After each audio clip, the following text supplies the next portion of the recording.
So guys, balik lagi sama Kuliah Sore bareng El di sini. Oke, di video kali ini menjelang Lebaran 2024, Kuliah Sore tuh bakal bikin list rekomendasi HP gaming murah dari harga 1 sampai 3 jutaan buat kalian yang emang lagi cari HP buat main game. Kriteria yang masuk itu tentu aja chipsetnya harus kenceng, baterainya itu awet di atas 5000 mAh, speed ngecasnya minimal 45 watt, storage-nya lega minimal 8/256 GB, wajib punya gyroscope hardware, layarnya harus punya refresh rate tinggi 120 Hz, dan speakernya itu harus udah stereo. Nah, video kali ini kita bakal bahas nih yang kelas harga 2 jutaan, jadi mulai dari harga 2 juta pas sampai 2.999 bakal ada di list kali ini. Oke, langsung aja. Smartphone pertama ini ada Tecno Pova 5 Pro. HP ini sendiri itu rilis di bulan Agustus tahun lalu ya. Per bulan April 2024 ini aku cek di online marketplace, harga HP ini ada di 2,4 jutaan. HP ini itu pakai chipset MediaTek Dimensity 6080 yang udah 5G dengan kapasitas storage yang ada di 8/256 GB.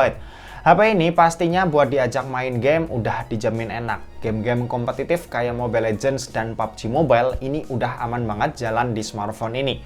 Mobile Legends aja ini settingan yang kebuka bisa rata kanan ya. Sementara buat PUBG Mobile ini bisa di Smooth Ultra. Apalagi buat gyroscope-nya ini udah hardware, jadi nggak perlu diraguin lagi buat kenyamanannya. Kalau buat Genshin Impact di settingan lowesnya ini udah bisa jalan di rata-rata 45 fps, jadi hitungannya ya udah nyaman. Kalau buat baterai sendiri kapasitasnya ada di 5000 mAh dengan daya tahan yang hitungannya lumayan awet. Sementara itu kecepatan ngecas ini ada di 68 watt. HP ini layarnya IPS 120 Hz ya, dan speakernya udah pasti stereo. Jadi semua checklist itu udah didapetin ya sama HP ini. Mulai dari chipsetnya yang kencang, terus storage-nya yang ada di 8/256 GB, super gyro hardware, baterai kapasitasnya gede, ngecasnya cepat, layarnya 120 Hz, dan speakernya udah stereo. Oke, lanjut buat smartphone kedua. Ini tuh ada Infinix Note 40. HP yang lumayan fresh karena baru aja rilis di bulan kemarin. Buat harganya sendiri ini aku cek di online marketplace ada di 2,6 jutaan. Chipsetnya sendiri pakai MediaTek Helio G99 Ultimate dan storage-nya juga super lega di 8/256 GB. Buat mainin game-game kompetitif kayak ML dan PUBG Mobile ini enak. Mobile Legends sendiri settingan yang kebuka ada di Ultra dengan frame rate super. Sementara itu buat PUBG Mobile settingannya ada di Smooth Ultra sampai HD High. Jadi buat jalanin kedua game tadi ini udah aman lah ya. Apalagi buat PUBG gyroscope-nya ini udah hardware, jadi ya nggak ada kendala sama sekali. Kalau buat game story dengan grafik berat kayak Genshin Impact, ini juga udah bisa jalan dengan cukup lancar di rata-rata 40-50 fps. Ini hitungannya udah bagus banget nih buat ukuran HP 2 jutaan. Kalau buat baterai sendiri ini kapasitasnya ada di 5000 mAh yang daya tahannya termasuk cukup awet buat ukurannya. Sementara itu buat kecepatan ngecas ini ada di 45 watt. Kalau buat layar, HP ini cakepnya udah pakai panel AMOLED ya dengan refresh rate yang ada di 120 Hz. Sementara itu buat speaker ini udah stereo. Kalau dari checklist bisa kalian lihat kalau HP ini udah mencakup semua yang ada, ditambah ya panelnya ini udah AMOLED. Jadi ya bisa jadi nilai plus lah buat smartphone yang satu ini.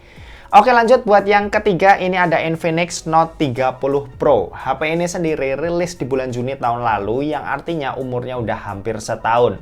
Buat harganya sendiri aku cari-cari di online marketplace ada di angka 2,7 jutaan ya. Harga yang bisa dibilang udah lebih turun dari harga awalnya yang ada di 3,1 juta. Buat chipset sendiri, HP ini pakai MediaTek Helio G99 yang ditandem storage berkapasitas 8/256 GB. Main game Mobile Legends ini dapetin settingan ultra dengan refresh rate super. Sementara itu buat PUBG Mobile ini bisa dapetin settingan Smooth Ultra. Mainin game-game kompetitif ini udah enak dan lancar banget ya di sini. Apalagi HP ini gyroscope-nya udah hardware, jadi ya makin asik buat pengalaman mainnya. Kalau buat game story yang berat macam Genshin Impact ini ya masih bisa jalan dimainin di HP yang satu ini. Di settingan lowesnya bisa dapetin FPS di kisaran 40-50an FPS. Lumayan cakep lah dan masih playable banget buat dimainin. Kalau buat baterai ini kapasitasnya ada di 5000 mAh yang cukup lumayan boros dibanding dua HP sebelumnya yang juga sama-sama 5000 mAh.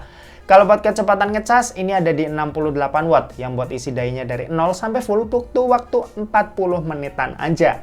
HP ini layarnya pakai panel AMOLED dan dia punya refresh rate yang ada di 120 Hz. Sementara itu buat speaker ini udah pasti stereo dong dengan tuningan dari JBL. Kalau dilihat dari checklist, HP ini tuh udah dapat semua ya buat persyaratannya. Mantap.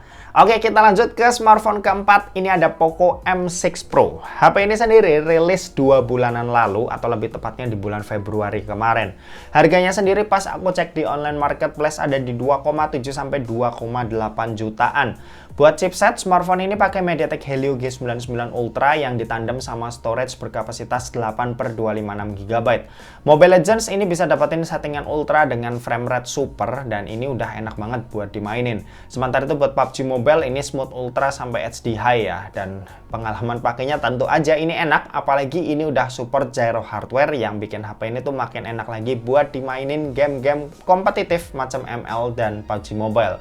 Kalau mainin game berat sekelas Genshin ini juga masih bisa ngegeber ya. Settingan lowestnya ini bisa dapat FPS di kisaran 40 FPS. Udah cukup enak lah buat dimainin. HP ini kapasitas baterainya ada di 5000 mAh. Buat daya tahannya sendiri ini masih cukup oke lah, nggak seboros Note 30 Pro tadi. Sementara itu buat kecepatan ngecas ada di 67 Watt yang buat isi dayanya dari 0 sampai full buat waktu sekitar 50 menit. Buat layar, HP ini udah pakai panel AMOLED ya. Mantap, gambarnya ini cakep, plus dia punya refresh rate 120 Hz yang pastinya itu bakalan smooth. Sementara itu buat speaker ini udah pasti stereo. Kalau lihat dari checklist tadi, HP ini ya udah dapetin semua checklistnya ya. Jadi emang ini HP cocok buat masuk rekomendasi kali ini. Oke, yang kelima sekaligus jadi yang terakhir yaitu adalah Infinix Zero 30.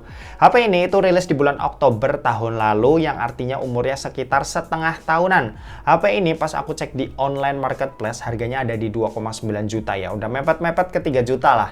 Buat chipsetnya sendiri ini pakai MediaTek Helio G99 dan storage-nya ada di 8/256 GB. Buat jalanin game-game kompetitif kayak ML dan PUBG Mobile ini udah pasti aman banget. ML sendiri settingan yang kebuka ada di Ultra dengan frame rate super. Sementara itu buat PUBG Mobile settingannya ada di Smooth Ultra sampai HD High. Buat jalanin kedua game tadi ini udah enak ya. Ditambah HP ini udah punya gyro hardware yang bikin pengalaman main game PUBG Mobile ini makin tambah asik. Kalau game berat dengan grafik cakep kayak Genshin Impact, HP ini bisa jalan di 45 FPS di settingan lowestnya dan ini ukurannya udah bagus banget. Bisa jalan di atas 40 FPS buat HP 2 jutaan udah keren lah. Kalau buat baterai ini kapasitasnya ada di 5000 mAh yang ternyata ini juga sama borosnya kayak Note 30 Pro tadi. Sementara itu buat kecepatan ngecas ada di 45 Watt yang buat isi dayanya dari 0 sampai full butuh waktu 1 jam kurang sedikit. Buat layar, HP ini udah pakai AMOLED curve screen ya, dan ini tuh refresh rate-nya ada di 120 Hz. Sementara itu buat speaker ini udah stereo. Kalau dilihat dari checklist, HP ini tuh udah memenuhi semua kriteria ya. Plus ada tambahan layarnya yang juga curve ya, jadi berasa mewah. Kalau kalian cari HP bisa buat dipakai main game dan gayanya itu juga dapat, ya HP ini pilihan yang tepat. Oke, itu tadi buat rekomendasi HP gaming murah di rentang harga 2 jutaan. Aku pribadi tuh paling suka sama Infinix Note 40 ya. Selain ini HP masih baru, dia tuh juga punya keunggulan, yaitu dapat power bank wireless. Ya murni karena itu aja. Kalau dari spek ya semuanya hampir mirip-mirip lah. Dan jujur aja pasar HP kayak gini itu masih dikuasai sama grup dari Transsion Holding. Cuma untungnya tadi ada Poco ya, satu nyempil, jadi ya lumayan lah ada variasinya. Kelima HP-nya itu cakep-cakep semua dan semua worth it juga buat kalian pilih kalau kalian emang cari HP 2 jutaan dengan performa cakep buat main game. Dan itu udah aku pilih berdasarkan pengalaman reviewku ya beberapa HP yang udah rilis belakangan. Dan kalau misal kalian tanya HP ini kok nggak ada, ya berarti aku belum review aja HP-nya. Atau mungkin menurutku kurang cocok buat masuk ke rekomendasi kali ini. Dan oke, mungkin segitu aja buat video kali ini. Terima kasih buat yang udah nonton video ini. Jangan lupa buat like, komen, dan share juga ke teman-teman kalian supaya teman-teman kalian mendapatkan informasi yang bermanfaat dari kuliah sore. Oke, terima kasih buat yang udah nonton video ini sampai habis dan sampai jumpa di kuliah selanjutnya. Bye-bye.